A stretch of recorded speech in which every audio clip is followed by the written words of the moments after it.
Welcome to Conversations, or should I say, welcome back to Conversations. I believe that as Yemi and Bimbo converses, there will be loads of fun, perhaps, and lessons and learnings that will make the difference in our lives, our relationships, everything. Welcome, Bimbo Davids.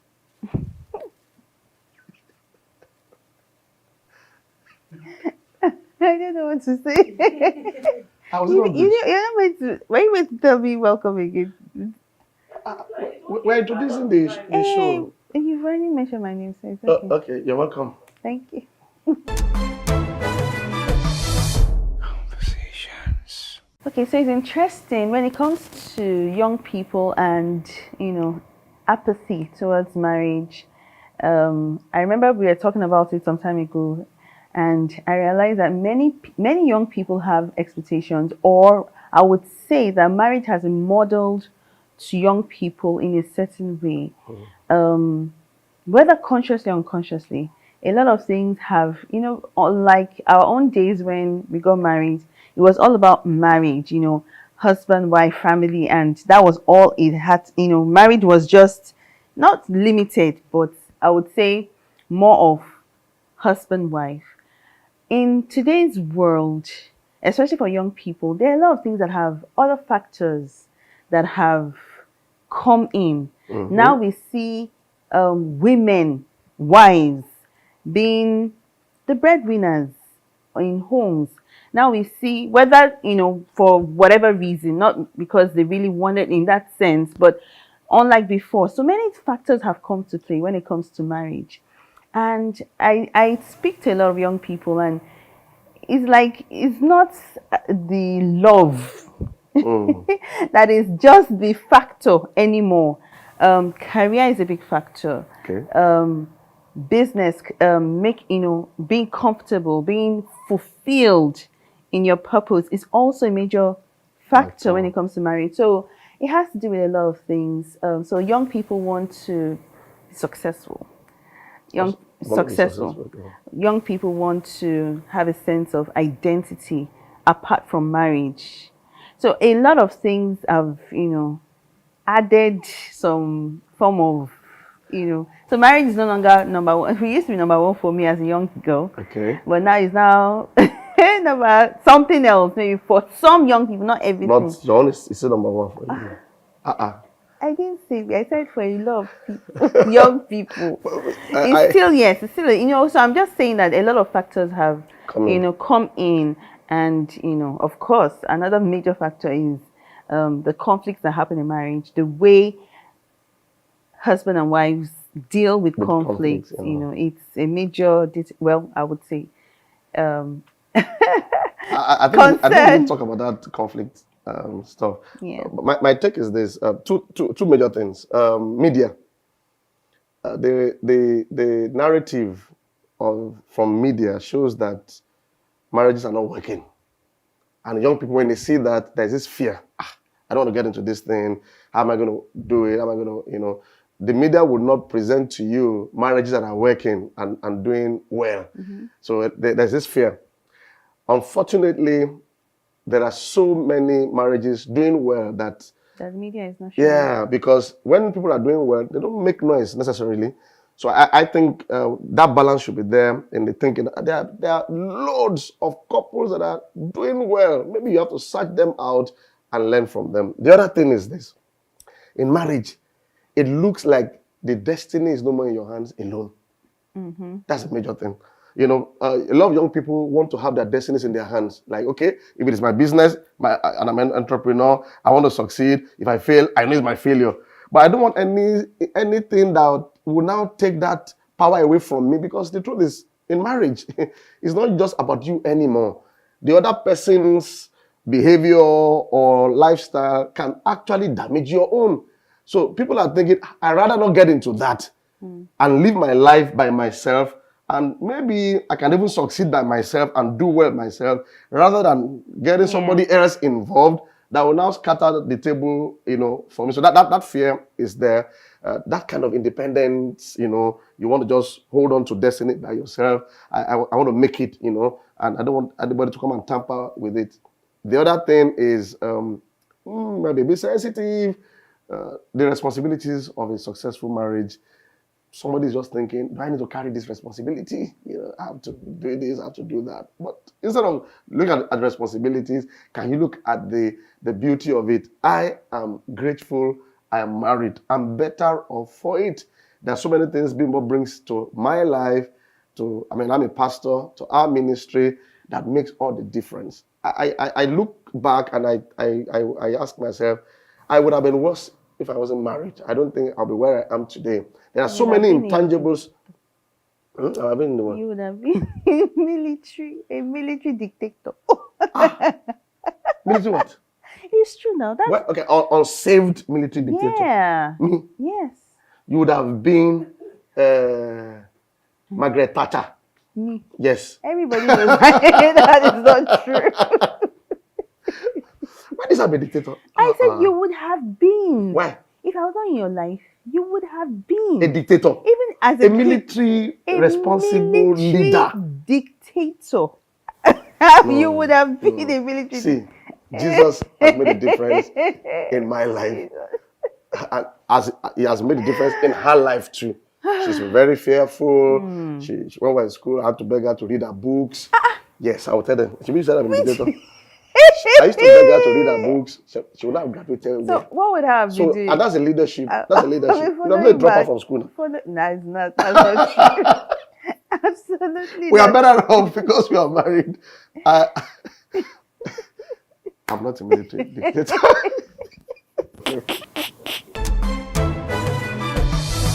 Conversations.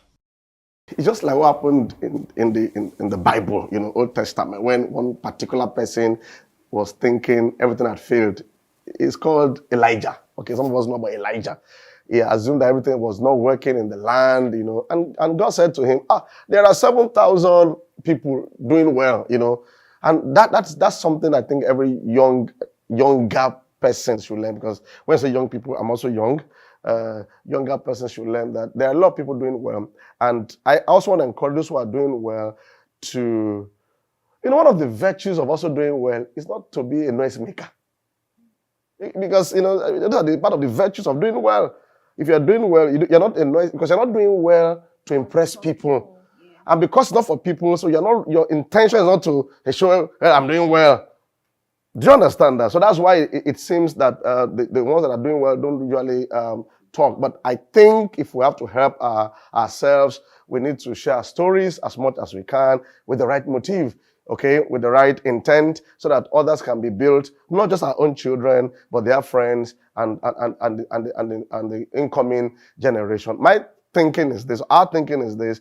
The more I share with others how God has helped me, I realize that God multiplies it. Okay? When you share your stories, your good stories with good intention, God blesses you. It's when it is with wrong intent, you want to, what do you call that? Clout, just want clout, you want more followers, want people to know. That motive can damage what has been doing well.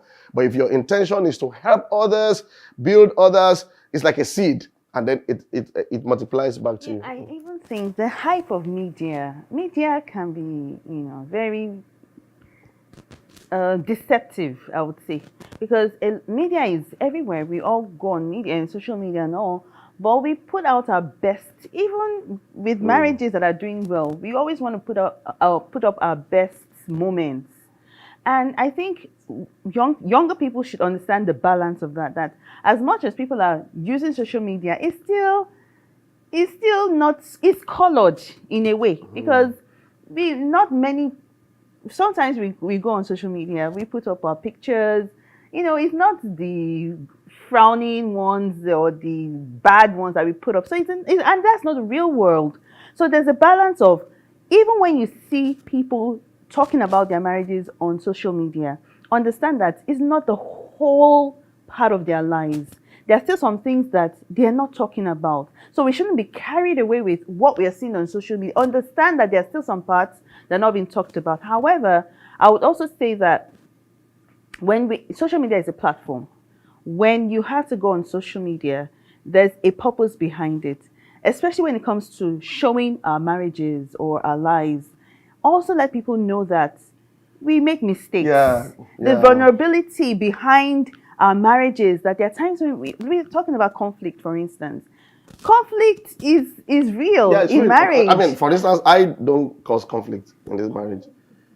Most of the time, it comes from her. But that's the reality of life. You know, we're gonna. Yeah, really. I don't. You know, there are Baby, some things that you don't need when they say. Let me not say it. You won't start conflict here. But yeah, some things that you don't have to say. You don't have to say too many words. They already know the truth. So whether what you is the say truth? you cause conflict or not, they already know. How do you define conflict? Define conflict. When you are admonished and then you don't respond to That admonishing, is not is conflict. that conflict? That is not conflict. So Conflict. when your husband admonishes you on a particular matter Uh-huh. that will bless the entire family, Uh-huh. and then maybe you refuse to respond to it, Why? is that Wait. conflict? That is not It's when even. you don't respond to the No, admonishing, that the is not admonishment. conflict. That is not What's about conflict? conflict is not a bad word. And we need to put it out there. Conflict is just differences in opinions, in ideas, in desires. And managing conflict is what we should be talking about. The fact that we are having Akika. That definition is powerful. Let's talk about media. Let's not talk about conflict. We're talking about young people, like running away from media. When I said media, I wasn't even talking alone. I'm talking about social media alone. I'm talking about movies. Most of the things we watch do not really promote marriage. You see, even when you see a man and a woman in any movie, it's more like boyfriend and girlfriend or just dating. There's hardly any series you watch that promotes a harmonious marriage. So knowingly, a lot of young people are shaped that, okay, I don't have to get married to be happy. You know, you have things that, like friendship with benefit. So so movies, you know, a lot of series that we watch on the various media platforms. Very rare will you see a James Bond, for instance, you know, getting married officially and then do all those things with his wife. It's more like a woman that just tagged along. And so a lot of people just believe that, oh, somebody can tag along. If I'm not doing well, I let her go, you know. And I just want young people to realize, to be aware that that is not real. In the same industry, I mean, you see, if you follow the trend now in Hollywood, you realize that when people now get into sexual crisis, they demonize them, they cancel them, and you are the ones promoting those things in the first place. Okay. So I just want us to be aware that that's not real life, that's not life. There are a lot of people, I mean, look left, right, and center. There are homes. Everybody comes from a family. The president, the engineer, the pastor is from a family. The question now is, how is that family?